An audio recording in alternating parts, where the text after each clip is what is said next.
Vadiwa vateereri tadzoka zvekare nechimwe chirongwa chatinoti domestic issues, chirongwa chakatarisana neavo vari mumarriages kana kuti vari mumarelationships vanenge vachisangana nemaproblems, hoping kuti tichange tichibatsirana navo mucomment section. Regai tibva tapinda mumaissues edu emuzuva ranhasi. Hanzi hello mukomanashi, muri sei? I hope that I find you well. Ndinokumbirawo kuti muzoviga my identity kana mava kuzoposta. Mukomanashi, ndiri kukumbirawo help pamarriage yangu. Ndiri amai vane vana 4. I have been married to my husband for 24 years. Inini nemurume wangu taigara kuZimbabwe, then ndokubva tazouya kuno kwatiri. Zvinhu zvakambotanga zvakatiomera asi zvakazotinakirawo. So problem yandinayo mukomanashi ndeyekuti murume wangu anochita, ende anochita zvekuti do. From the beginning of our marriage he has been a cheater, but my husband is that type yekuti kana akakuchita you won't find out, ende haakurakidzi kuti ari kukuchita. Mukomanashi, ndinoitirwa zvose zvandinoda, ndinodya zvose zvandinoda, ndinopfeka zvose zvandinoda. Kana vari vana, sevana hapana kana chimwe zvacho chavanoshaya, asi dambudziko rangu chete nderekuti murume wangu anochita. So recently akapa mwana wangu mukomana phone, because mwana wedu uyu ainge akarasa phone yake, saka takabva tamupa phone yadhedhi vake. Vana vangu vadiki ava ndine schedule yekuti vanofanira kuspenda nguva yakareba sei vari pamafoni avo, saka ndakati kumwana ndipe phone yako ndikwanise kuiadd to the family link so that I can control your screen time. Saka ndakazongoti regai ndiende kugallery ndione kuti kugallery kunei. Mukomanashi, zvandakaona ikoko zvainge zvakaoma. Phone yainge izere nemavideos evanhu vaiita bonde.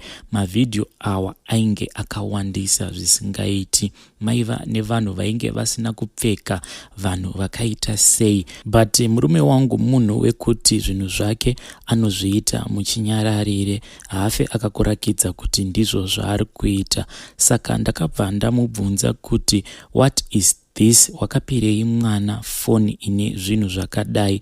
After ndamuconfronta kuti why didn't you delete your stuff, iye akangoramba akanyarara, but akangoenda kune mwana akabva ati kumwana, ko iwe mwana, why did you give your mom my phone? Mufoni umu ndakaona kuti mainge muine vasikana, ende hembe dzainge akapfeka ihembe dzekuti tainge takadzitenga manje ipapapa pana December. So these photos are recent photos. Saka pandiri kukumbira help ndepekuti sezvo ndiri munhu wekuti aneta nekuchitwa, and I have been a stay home pavana vangu vose vari 4. So 2 of the kids are now outside of the country. Pamba ndangosarirwa nevana vaviri chete. So looking at my situation yekuti murume wangu is a kind of a man who says chingogara pamba, I will provide everything for you, I then found the strength to empower myself. Ndikabva ndaita kacourse kangu, I then got a job offer out of the country. Saka with everything that I have recently seen, ndangofunga kuita hangu walk away. To be honest, mumarriage iyi ndangogarirawo vana vangu. Rudo kumurume wangu rwanga rwakapera because of all the hurt.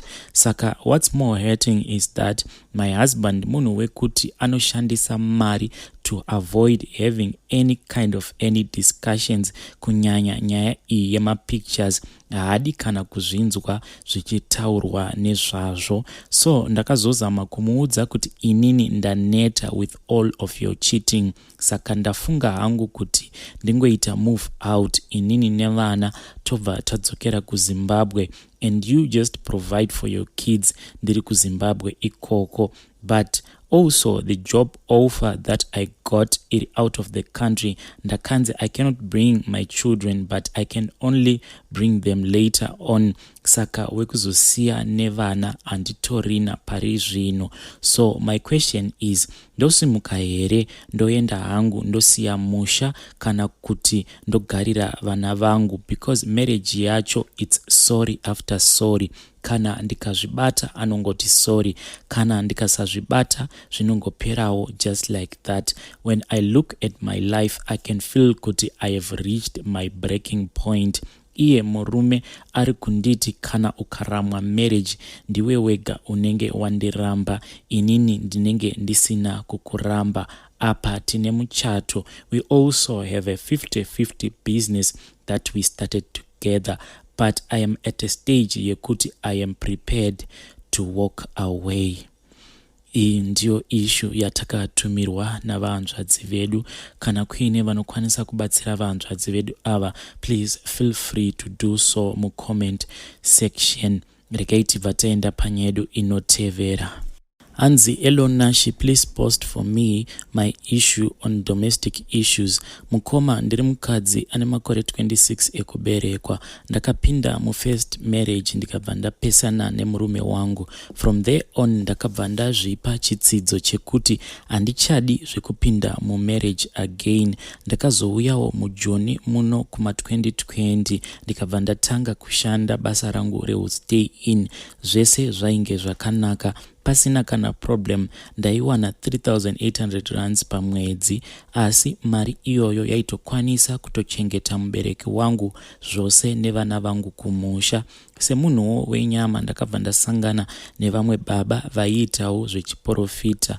Taitova tiri mukombi ndichibva kunorukwa, saka tainge tigere tose nababa ava kuback seat. Saka patakazosara tava 2 kumashure ikoko, vakabva vatanga kunditaudza vakati, konai amai munobvepiko kumusha? Ndikabva ndataura, ndipo pavakabva vatanga kundiprofita. Zvavaiprofita zvacho zvaiva zvinhu zvakatomboitika kwandiri. Vakabva vati, amai mune chipo chenyu cheupfumi, asi zvinongoda kuti njuzu iri pamuri ikumbirirwe ikwanise kukutambidzai upfumi hwenyu. Saka teksi yakazosvika pavaiburukira vasati vapedza kundiprofita. Inini ndikabva ndavakumbira nhamba yavo, vakabva vandipa. Chakazondinetsa ndechekuti ndakazotanga kurota muprofita uya until moyo wangu wava kurwadza nekuvafunga. Ndakazongoerekana ndavati hai paWhatsApp. Vakabva vanditi weekend uye kumba kwangu. Munoziva week iroro rakaita sekunge gore. Ndainge ndichingovafunga, but zvaisava normal. The feeling was so abnormal. Monday ndakaswera, then Tuesday ndikabva ndanzwa kuti zvainge zvichiramba. Ndikabva ndatiza pabasa ndikaenda kumba kwa Madzibaba vaya. Then week rinotevera ndakabva ndatoramwa basa. Amai vangu kumusha pandakavaudza kuti ndainge ndasiya basa, vakambozama kundionesa kuti mwanangu, sezvo wati wawana munhu wako uyu ari kuda kukuroora, ko wadii kumboramba uchishanda muchidzidzana iwewe nemurume wako uyu? But inini ndakabva ndaomesa musoro. Zvese zvakazongobuda pachena, ndatova nenhumbu. Murume uyu ndakazofind out kuti munhu wekutoti ane vakadzi vake 3 muno mujoni. KuZimbabwe kune vakadzi 2. Pa3 vari muno, inini nditori wechinumber 4. Vese vane vana vacheche. Inini hangu ndanga ndafunga kuti sezvo murume uyu akandiitira utsinye neminamato yake ndikamuda pasina sarudzo yangu, ko kana ndikangobvisa hangu nhumbu iyi ichiri diki, ndinganzi ndatadza here? Nekuti pavakadzi 5 inini ndingazokwana papi? Dai aivawo munhu ane mari taiti zvimwe kuda, but izvezvi inini naye tigere mumukuku, hamuna kana chinhu chinobatika. Mubhedha chaiwo wakaita zvekugara pamabhaketi. Vakadzi vose vari muno vanongoshanda zvimapiecework zvekuchengeta vana vevamwe maZimbabweans.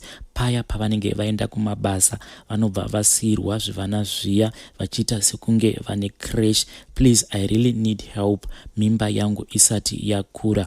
Because marriage yacho ndinomboti kana ndikati pembenu ndobva ndazvitarisa ndoti asi padhara yakadai ndiri kutsvakei? Hapazotori kana mazuva iye anobva ati ndakakurotera hope dzakati, saka tora munamato uyu uzvigezese nawo. kana ndikangodaro ndinobva ndatanga kunyura zvekare murudo nemurume uyu. Kuzotosenda audio iyi, it's because ndava nemazuva ndichigeza each and every morning neweti yangu yekuseni ndinogeza kumeso nayo, but challenge ndeyekuti nhumbu ndobvisa here.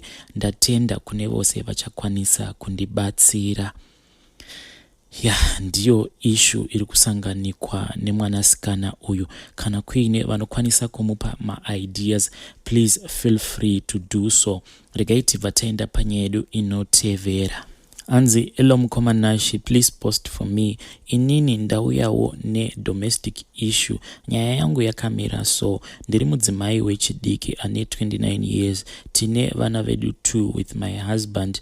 Tatova ne9 years tiri tose. Murume wangu akangotanga zvekudhakwa ndokubva ati ava kutoenda kubhawa. So zvaanoita ndezvekuti kana akaenda kubhawa hauye kumba, dzimwe nguva anodzoka after 1 week kuti umubvunze kuti ko manga muripi. Anokupindura kuti ndanga ndiri kune vanonzi vakadzi vanogona kuchengeta varume. Ndakambomubvunza kuti is there anything wrong with me, zvawakandiudza kuti kunze uku kune vamwe vakadzi vanonzi vakadzi, why wava kundikompea? Iye anongonditi watozvinzwa zvandataura. Ndakamboedza kunotaura natete vangu nevake, but zvose zvakatadza. Vakatombouya kuti vakwanise kutigadzirisa, but akandiitira shura rakaoma.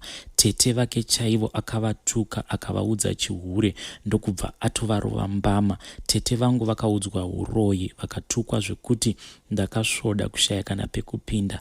Nanhasi tete vangu havadi kana kumuona zvamuchose. December ndakazoita find out kuti aidanana nomumwe musikana wepa next door, so I didn't ask him hangu. I just kept quiet. Ndichibva ndaenda kune vamwe mbuya kuti vamusunge nengo yake. Kumusunga kwavakamuita nengo yake kwaiva kwekuti vamusunge kunze, but chava kuitika ndechekuti nengo yake chero kwandiri haichashandi. Iye paakandibvunza ndakangomurambira ndikamuudza kuti hapana kana chandinoziva. Chava kuitika nawo ndechekuti inini ndava kutotangidzawo kuitawo zvekujola nenhau yekuti ndiri munhu akarwadziswa zvisingaiti. Chero akapopota akadii, I don't even mind him. Ndiri kumutsivawo, ende rudo kwandiri handisisina kana rudo kwaari. Ndiyo yanga iri nyaya yatakatumirwa navahanzvadzi vedu ava. Zvakangooma hazvo. Vadiwa vateereri, awa ndiwo ma-issues atanga tiinawo. Ndangoti regai ndiuye nawo ndikwanise kumaverenga so that vana haidi vakwanise kubatsirikana. Tosangana zvekare mune zvimwe zvirongwa zvinotevera.